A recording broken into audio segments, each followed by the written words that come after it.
రేపే 8 వరలక్ష్మి వ్రతము ఎంతో శక్తివంతమైనటువంటి రోజు, ఎంతో పవిత్రమైనటువంటి రోజు. ఈ రోజున ఆడవాళ్ళు ఇంట్లో తెలిసి తెలియకైనా సరే, పొరపాటునైనా సరే ఈ కూర వండినా లేదా తిన్నా కూడా చేతిలో చిల్లిగవ్వ కూడా మిగలదనమాట.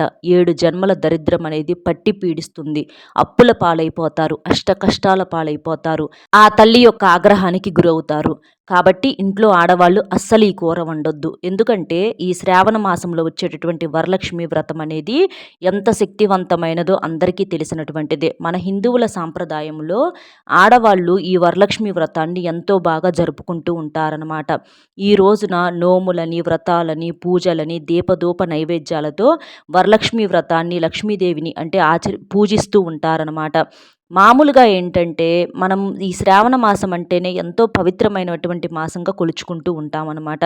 శ్రావణ మాసం అంటే శుభకార్యాలకు పెట్టింది పేరు. శ్రావణ మాసంలో బంగారాలు కొనుగోలు చేయటం కానీ, డబ్బు పరంగా అంటే ఏదన్నా గృహ నిర్మాణాలకు కానివ్వండి, లేదా పెళ్ళిళ్ళకు కానివ్వండి, ఇలాంటి వాటన్నిటికి కూడా శ్రావణ మాసం అంటేనే మనకు శుభకార్యాలకు పెట్టింది పేరు అనమాట.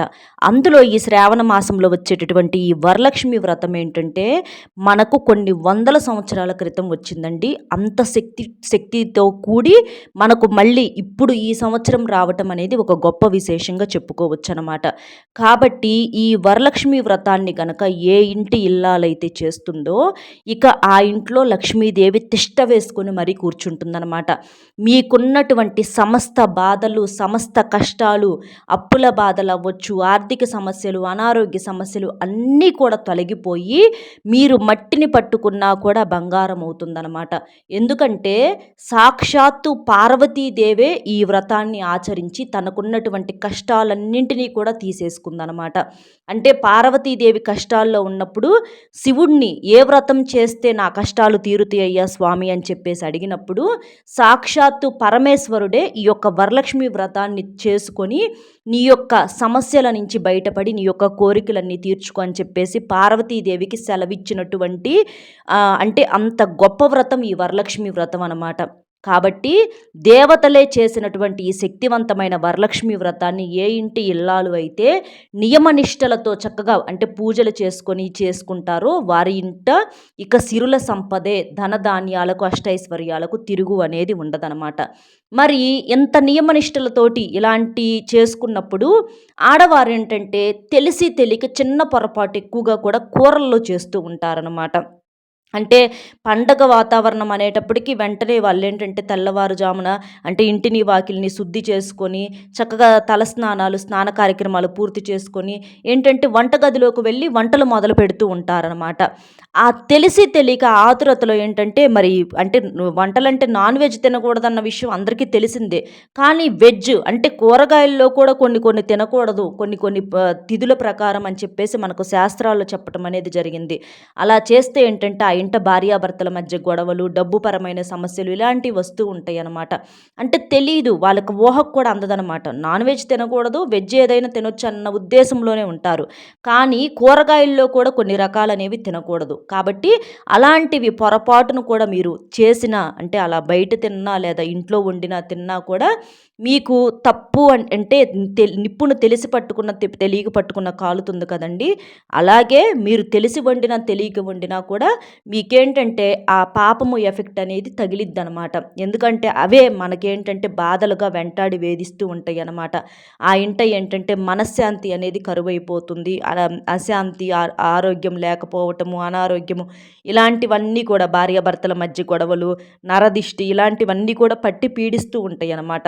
ఎందుకంటే ఇంట్లో ప్రసాదాలని అంటే తల్లికి వరలక్ష్మీదేవికి సమర్పించడానికి ఏంటంటే నైవేద్యాలు ఎన్నో చేస్తూ ఉంటారండి. ఈ రోజున చక్కగా మీరు నైవేద్యాలు అంటే చక్కెర పొంగలి, పాయసము, గారెలు, బూరెలు ఇలాగా ఇంకా దద్దోజనము ఇలాంటివన్నీ కూడా చక్కగా మీరు ఆ తల్లికి నైవేద్యంగా సమర్పించవచ్చు.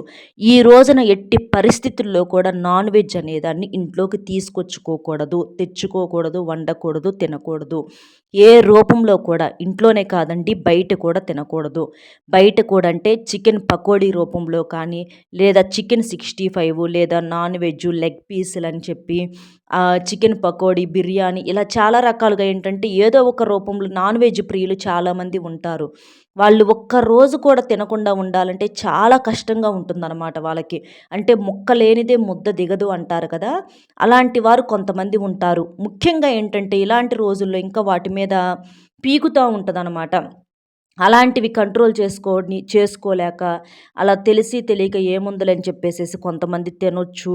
ఇలా వాటికి వీటికి సంబంధం ఉండదు. ఏదేదో చెప్తా ఉంటారు. అది ఇదని చెప్పేసేసి అంటూ ఉంటారు. కానీ అది చాలా పొరపాటండి. ఎందుకంటే ఎవ్వరైనా సరే ఏ విషయం ఊరికనే చెప్పరనమాట. ఇంత నియమనిష్టలతోటి మనం పూజలు చేసుకొని, శుద్ధిగా స్నాన కార్యక్రమాలు చేసుకొని, ఇంటిని వాకిలిని శుభ్రం చేసుకొని, పండుగ వాతావరణం క్రియేట్ చేసుకున్నప్పుడు మనం నాన్ వెజ్ అలాగే ఈ కూరగాయలు కూడా పొరపాటున ఏంటంటే కొన్ని కూరలు ఏంటంటే గ్రహాలకు అంకితం చేయబడతాయన్నమాట. అలాంటివి తిన్నప్పుడు ఏంటంటే గ్రహాల్లో దోషాలు అనేవి మన వెంట పడి వేధించేటటువంటి అవకాశాలు అనేవి చాలా ఎక్కువగా ఉంటాయి అన్నమాట. కాబట్టి అవి నమ్మకపోతే అది వారిష్టం అండి. దానికి చేయగలిగేది ఏమీ లేదు. నమ్మని వాళ్ళు మీ ఇష్ట ప్రకారం మీరు తినొచ్చు. ఇబ్బందులనేవి ఎవ్వరికైనా సరే వెంటనే రావు. అవి రావటానికి సమయం అనేది పడుతుంది. ఎందుకంటే దైవాన్ని నమ్మకపోతే మన యొక్క బ్రతుకుకే అర్థం అనేది ఉండదనమాట. మనిషి జీవితానికి ముఖ్యమైనది నమ్మకం కాబట్టి నమ్మాల్సిందే. ఇక ఈ రోజున మీరు పొరపాటున కూడా తినకూడని కూరగాయ ఏమిటి అనంటే కాకరకాయలు. కాకరకాయ కనుక ఈరోజు ఎవరైతే తింటారో కష్టాలను కొని తెచ్చుకున్నట్లే అవుతుందనమాట. ఎందుకంటే చక్కగా వరలక్ష్మి వ్రతం రోజున ఇంట్లో పాయసాలు, స్వీట్లు ఇలాంటివి అంటే ఆ తల్లికి ఎంతో ఇష్టమైనటువంటి రోజు శుక్రవారంతో కూడుకొని వస్తుంది కాబట్టి అలాంటి మంచి శుభకార్యాలను నోటిని తీపి చేసుకునేటటువంటి రోజునేంటంటే కాకరకాయ ఏంటంటే చేదనమాట. అంటే కష్టాలను కొనుక్కొని తెచ్చుకున్నట్లు అవుతుందనమాట. ఆరోగ్యపరంగా కాకరకాయ తినేటప్పుడు తింటే మంచిదే. దానికి ఇబ్బందయితే ఏమీ లేదు. కానీ ఈ వరలక్ష్మి వ్రతం రోజున కాకరకాయ తింటే మాత్రం కష్టాలు కొనుక్కొని తెచ్చుకున్నట్లే. కాబట్టి కాకరకాయని ఫ్రైల రూపం అంటే కొంతమంది ఫ్రైలు చేసేసుకొని పెట్టుకుంటారు. ఒక నెల రోజులకి, ఒక 20 రోజులకి, 10 రోజులకలా. అలాగ కూడా కాకరకాయని ఫ్రై రూపంలో కానీ, లేదా ఏదన్నా బజ్జీల రూపంలో కానీ, ఇట్లా ఏ రూపంలో కూడా కాకరకాయని వండకూడదు, తినకూడదు. ఇది గుర్తుపెట్టుకోండి. ఈ రోజున కాకరకాయ అనేది ఎంటర్ అవ్వకూడదనమాట.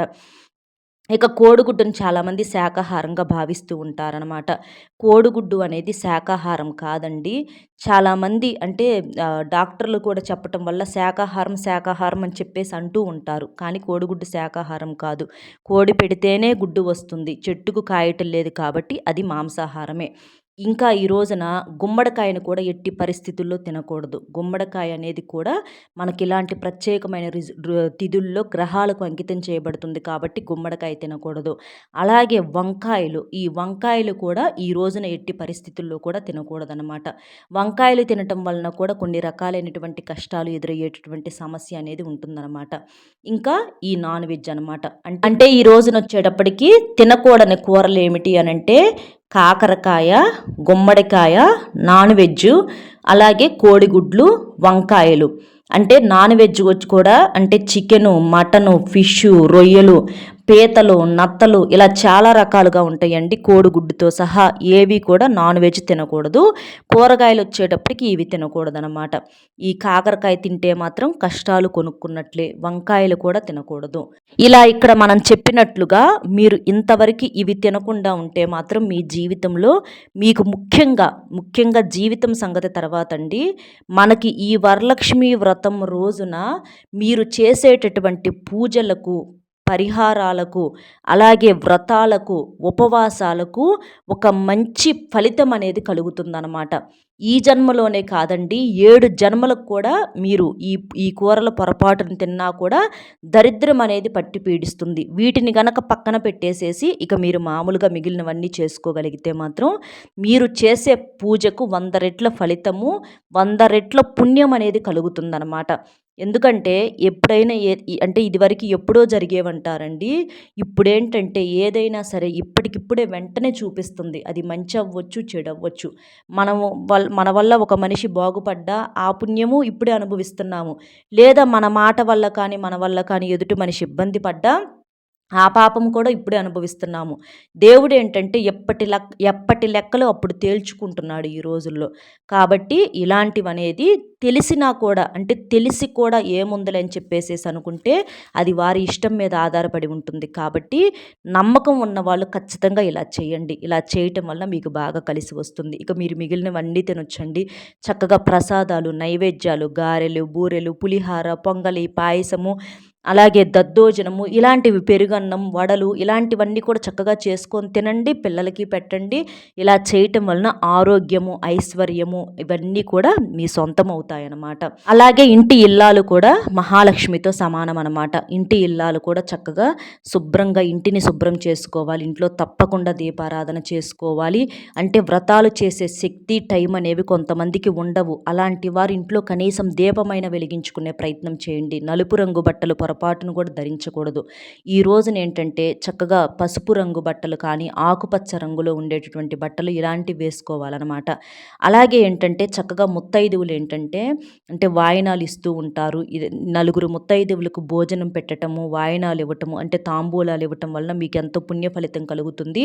మీ భర్త సంపాదన రెట్టింపు అవుతుంది. మీ భర్త బయట ఎటువంటి చెడు స్నేహాలకు కూడా వెళ్లకుండా మీరు సంతోషంగా ఉండటానికి, బాగుండటానికి అవకాశం అనేది ఉంటుంది. అలాగే మీరు జీవితంలో మంచిగా ఆస్తులు కొనుగోలు చేసుకునే అవకాశం అనేది ఉంటుంది. అలాగే తప్పకుండా కుదిరితే ఇంట్లో గోరింటాకు పెట్టుకునే ప్రయత్నం కూడా చేయండి శ్రావణ మాసంలో. అలాగే ఈ వరలక్ష్మి వ్రతం రోజున కలశాన్ని ఈ విధంగా తయారు చేసి మీరు పూజ చేసుకోవటం వలన మీరు చేసేటటువంటి పూజకు రెట్టింపు ఫలితం అనేది ఉంటుందన్నమాట. ఎందుకంటే కలశం కూడా ఎంతో పవిత్రమైనది, అమ్మవారి స్వరూపంగా భావిస్తూ ఉంటాం కాబట్టి. ఈ రోజున ఏంటంటే చక్కగా ఇంటి బయట ముగ్గులు వేసుకోవటము, గుమ్మానికి మామిడి తోరణాలు కట్టుకోవటం, గడపకు పసుపు రాసుకోవటం, కుంకుమ బొట్లు పెట్టుకోవటము, ఇల్లంతా శుభ్రంగా నీటితో తుడుచుకోవటము, పసుపు నీటిని చల్లుకోవటము, ఇల్లంతా శుభ్రంగా ఉంచుకోవాలండి. మీరు ఇల్లు ఎంత కలకలలాడుతూ ఉంచుకుంటూ అలాగే ఆ ఇంటి ఇల్లాలు కూడా ఎంత కలకలలాడుతూ ఉంటుందో ఆ ఇంట్లో లక్ష్మీదేవి ఉన్నట్లేనమాట. ముఖ్యంగా ఇంటి ఇల్లాలి రూపంలోనే లక్ష్మీదేవి తిరుగుతూ ఉంటుందన్నమాట. అలా కాకుండా కొంతమంది ఏంటంటే ఎప్పుడూ కూడా నైటీలు వేసుకొని అలాగే అంటే జుట్టు విరబోసుకొని పట్టించుకోకుండా పిల్లలున్నారు, పనులు ఉన్నాయి అని చెప్పేసేసి ఆరోగ్యం బాగోలేదని ఏదో ఒక కారణాలు చెప్పేసి ఇంటిని శుభ్రంగా ఉంచరనమాట. అలాంటి వారి ఇంట జ్యేష్ఠాదేవి తిరుగుతూ ఉంటుంది. కాబట్టి ఎన్ని పనులు ఉన్నా, ఎన్ని సమస్యలు ఉన్నా సరే ప్రతి మనిషికి కూడా ఎవరికి తగ్గ కష్టాలు వారికి ఉంటాయండి. కాకపోతే కొంతమందికి కొంత ఎక్కువగా ఉంటాయి, కాదని అంటలేదు. అయినా సరే అవన్నీ కూడా ఒక్కరోజు పండగ రోజు పక్కన పెట్టేసేసి మీరు ఇంటిని శుభ్రంగా ఉంచుకున్నట్లయితే ఆ బాధలు పోతాయి అన్నమాట. ఆ లక్ష్మీదేవి మన ఇంట అడుగు పెడుతుందన్నమాట. ఎందుకంటే ఎన్ని సమస్యలు ఉన్నా ఆకలి అవ్వక మానదు, దప్పిక అవ్వక మానదు. తినటానికి, తాగటానికి డబ్బు అనేది అవసరం కాక తప్పదనమాట. కాబట్టి అలాంటి డబ్బు పరంగా మనకు అనుగ్రహం కావాలంటే ఆ లక్ష్మీదేవి యొక్క ఆశీస్సులు అనేవి మనకు కావాలి. అలాగే ఈ రోజున ఆడవారు మట్టి గాజులు వేసుకుంటే చాలా మంచిది. ఎరుపు రంగు, ఆకుపచ్చ రంగులో ఉండేటటువంటి గాజులు చక్కగా నలుగురు ముత్తైదువులకు మీరు కానుకగా ఇవ్వటము, ఇట్లా మీరు కూడా ధరించడం ఇలాంటివి చేయటం వలన గాజులంటే ఏంటంటే లక్ష్మీదేవికి చాలా ఇష్టం అన్నమాట. కాబట్టి మట్టి గాజులు అంటే చాలామందికి బంగారపు గాజులు కూడా ఉంటాయి. ఆ బంగారపు గాజులు ఉన్నప్పటికీ కూడా మీ యొక్క సౌభాగ్యానికి గుర్తుగా చక్కగా మీరు మట్టి గాజులు వేసుకోండి. అమ్మవారికి కూడా గాజులతో అలంకరణ చేయండి. ఇలా చేయటం వలన మీ భర్త మంచిగా అంటే ఎప్పుడూ కూడా మీరు నిండు నూరేళ్ళు ముత్తైదువుగా ఉండటానికి, మీ భర్త సంతోషంగా, ఆరోగ్యంగా ఉండటానికి కూడా బాగా పనిచేస్తుందనమాట. ఇంకా ఈ రోజున చక్కగా మనకేంటంటే చీరలు ఈ శ్రావణ మాసంలో ఎక్కువగా చీరలు తీసుకుంటూ ఉంటారండి ఆడవారు వచ్చేటప్పటికి. మీరు ముఖ్యంగా ఈ రోజున ఆకుపచ్చ రంగులో ఉండేటటువంటి చీర, ఎరుపు రంగులో లేదా పింక్ రంగులో ఉండేటటువంటి చీర, అలాగే పసుపు రంగులో ఉండేటటువంటి చీరలు ఇలాంటివి గనక మీరు కట్టుకున్నట్లయితే మీకు బాగా కలిసి వస్తుందన్నమాట. నలుపు అనేది ఎట్టి పరిస్థితుల్లో కూడా ఈ రోజున వంటి మీద పెట్టుకోకూడదు. అంటే బ్లౌజుల రూపంలో కానీ లేదా చున్నీల రూపంలో కానీ ఇలా కూడా మనం వాడకూడదనమాట. అలా కాదని వాడితే మాత్రం చాలా ఇబ్బందులు పడాల్సినటువంటి పరిస్థితి అనేది వస్తుంది. ఎందుకంటే మనం చేసేటటువంటి చిన్న పూజ అవ్వచ్చు, చిన్న పరిహారమే అవ్వచ్చండి. నియమాలతో చేసినప్పుడు ఏంటంటే దానికి రెట్టింపు ఫలితం అనేది వస్తుందన్నమాట. అలాగే గుమ్మం ముందల కూడా చక్కగా పసుపు కుంకుమలతో కలకలలాడేటట్లుగా చేసి ఆ లక్ష్మీదేవిని ఆహ్వానించండి. గుమ్మం దగ్గర ఇలా అంటే లోపల దేవుడి పూజ గది ముందు ఇలాంటి కాడ కూడా గోమూత్రం అంటే గోపంచకం ఉంటుంది కదండి, గోపంచకాన్ని కానీ చల్లటము ఇలాంటివి చేయటము. అలాగే గుమ్మానికి ఇరువైపులా కూడా ఏంటంటే చక్కగా దీపాలు వెలిగించుకోవటం సాయంత్రం సంధ్యా సమయంలో. ఈ రోజున ఇల్లంతా కూడా మీరు ప్రశాంతంగా నవ్వుతూ ఉండటం ఇలాంటివి చేయాలి. అంటే గోళ్ళు కత్తిరించుకోవటం, జుట్టు కొరుక్కోవటాలు, తిట్లు, శాపనార్థాలు, కోపాలు, ఆవేశాలను కాస్త అదుపులో పెట్టుకోవాలి. భార్యాభర్తలు కూడా ఒకరినొకరు అర్థం చేసుకొని ప్రేమగా ఉండాలి.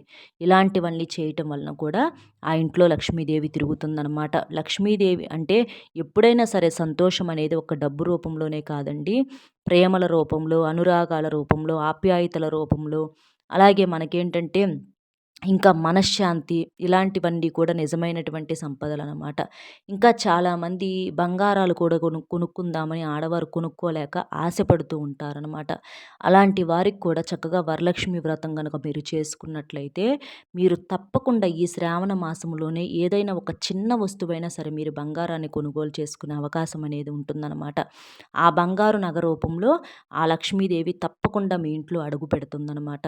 ఊహించని ధనం అనేది మీ సొంతం అవుతుంది. కాబట్టి ఇలాంటి నియమాలనేవి తప్పనిసరిగా ఆచరించండి. అర్థమైంది కదండి. రేపు వరలక్ష్మి వ్రతం రోజున ఇంట్లో ఆడవారు ఏ కూర వండకూడదు, ఏ కూర తినకూడదు, అలాగే ఏమి తినొచ్చు ఏంటి అనేది వీడియో నచ్చితే ఒక చిన్న లైక్ ఇచ్చి సపోర్ట్ చేయండి. మీరు లైక్ చేయటం వల్ల వీడియో మరికొంతమందికి చేరి వారు కూడా తెలుసుకునే అవకాశం అనేది ఉంటుందన్నమాట. ఎందుకంటే నలుగురికి మనం చేసే సాయం మనకు ఏదో ఒక రూపంలో ఉపయోగపడుతుందండి.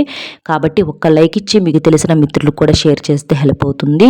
మొట్టమొదటిసారిగా మన ఛానల్ చూస్తుంటే సబ్స్క్రైబ్ చేసుకొని పక్కనే ఉన్నటువంటి ఆల్ అనే బెల్ని క్లిక్ చేస్తే నేను పెట్టే ప్రతి వీడియో కూడా ముందుగా మీకు నోటిఫికేషన్ రూపంలో చేరుతుంది. సర్వేజన సుఖినో భవంతు. నమస్కారం.